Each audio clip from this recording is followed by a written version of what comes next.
Watermarked previews. How to let buyers hear everything without losing a sale. The more of your beta buyer hears before paying, the more they trust it. Here's how to preview loudly without giving the file away for free. Every producer who sells sample packs and beats hits the same wall. Buyers won't pay for what they can't hear. But if you let them hear all of it at full quality, some of them just never pay at all. The instinct is to hide behind 15-second snippets. But short, timid previews are a conversion killer. They read as, "I don't trust my own product," and hesitant buyers bounce. Producers actually growing their sample pack income do the opposite.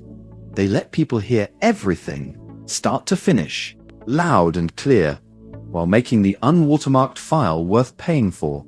That gap between "you can hear it all" and "you can't use it yet" is where the sale happens, and it's a craft you can get specific about instead of guessing at.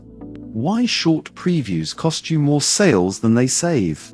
Think about the buyer's side of this. Someone lands on your product page from a Reels clip or a DM you sent, with maybe 20 seconds of attention before they commit or scroll away. A 15-second preview forces them to imagine the drop, the second half of the loop, how your drum kit sounds across a full 8-bar phrase. Most won't bother imagining. They'll just move on to the listing that plays the whole thing. Full-length, watermarked previews remove that imagination tax entirely. The buyer hears the complete 32-bar loop kit or the entire beat with hook, verse, and bridge. And by the time it ends, they've already decided. You're not protecting your work by shortening the preview. You're just making it harder to sell. The trust math. A buyer who hears 100% of a pack before paying converts at a noticeably higher rate than one who heard 15%, because uncertainty is the full reason carts get abandoned on audio products. Certainty sells. Scarcity of information doesn't. The watermark stack. Tag placement, bitrate, and loop structure. A good preview watermark isn't one trick. It's 3 layers working together, and most producers only use one of them. 1. Tag placement on the transient, not the silence. The single biggest mistake: dropping a voice tag, prod, buy, in the gaps between hits. It's trivial to gate or noise reduce that out because the tag lives in silence. Instead, layer your tag directly on top of the kick and snare transients, at a volume that's audible but not distracting, right where the drum hit already has energy. Removing it means removing the drum hit too, which defeats the entire purpose of stealing the file. Rotate tag placement every 4 to 8 bars so there's no clean untagged section long enough to be useful. 2. Bitrate as a second, silent layer. Export previews at 96 to 128 kbps MP3, not the 320 kbps or WAV quality you deliver on purchase. It sounds fine on phone speakers and earbuds, how most of your audience is previewing anyway, but it introduces just enough compression artifact that the file isn't usable in a serious mix. Combined with the tag, it's a 1-2 punch. Even someone who isolates around your tag is left with a low-fidelity file no professional would touch. 3. Partial loop previews for drum kits and one-shots. For sample packs where each file is short and instantly usable, kicks, snares, one-shot loops. Full-length watermarking doesn't work the same way. The whole file is the product. Here, alternate. Play 2 bars cleanish with a tag, then mute or heavily degrade the next 2 bars, then back to tagged audio. Buyers still hear the full character across the whole kit, but there's no clean stretch anyone could chop out and drop into a session. The goal of a watermark isn't to make the preview unpleasant to listen to. It's to make the untagged file the only version worth having. Setting this up without a full audio pipeline. You don't need mastering software to do this well. A DAW project you keep as a template is enough. Bounce your final pack at delivery quality first and lock that file away as the actual product. Then duplicate the session.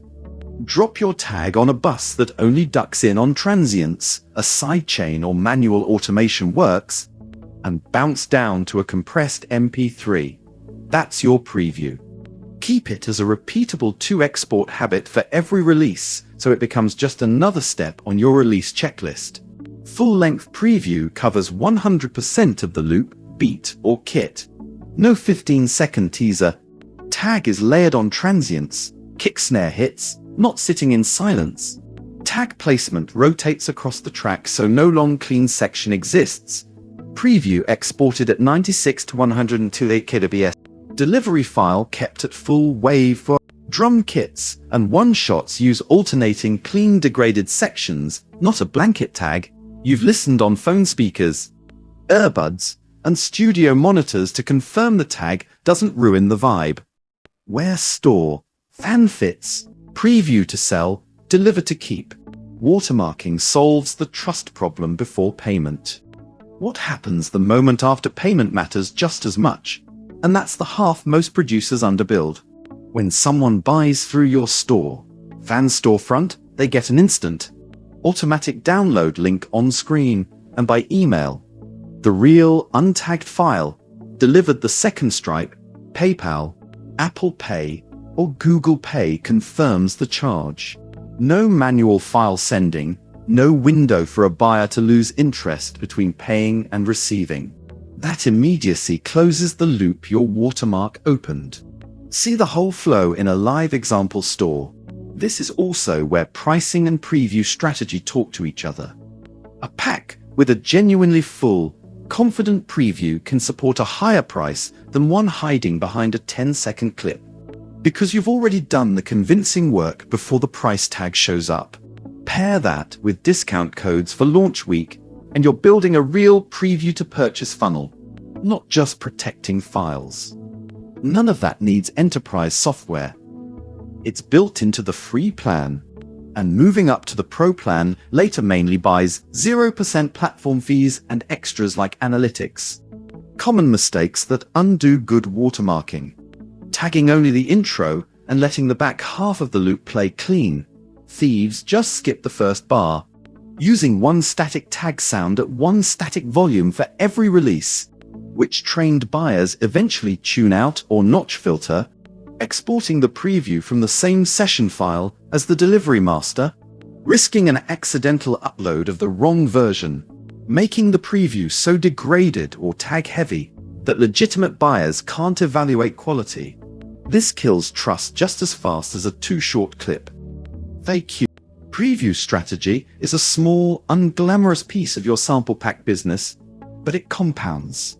Every pack you release with a confident, full-length, properly tagged preview builds trust with an audience that's learned to be skeptical of buy-blind listings. Pair that with instant, automatic delivery, and you've closed the loop between hearing it and owning it. The entire game. For more on structuring drops, browse the blog for guides built for producers selling digital products. Key takeaways. Full-length previews outsell 15-second teasers. Buyers who hear the whole loop convert better because they know exactly what they're getting. A voice tag placed on the transient, not over silence, is nearly impossible to strip cleanly, which is the whole point. Low bitrate, 96 to 108 kbps plus a tag is a better anti-theft combo than a high-quality clip with no tag at all. Partial loop previews, 2 bars audible, 2 bars muted tagged, work great for drum kits and one-shots where a full quality sample is instantly usable if stolen. Your preview strategy should match your delivery. Sell trust before checkout, then let instant. Secure delivery hand over the real files the second payment clears.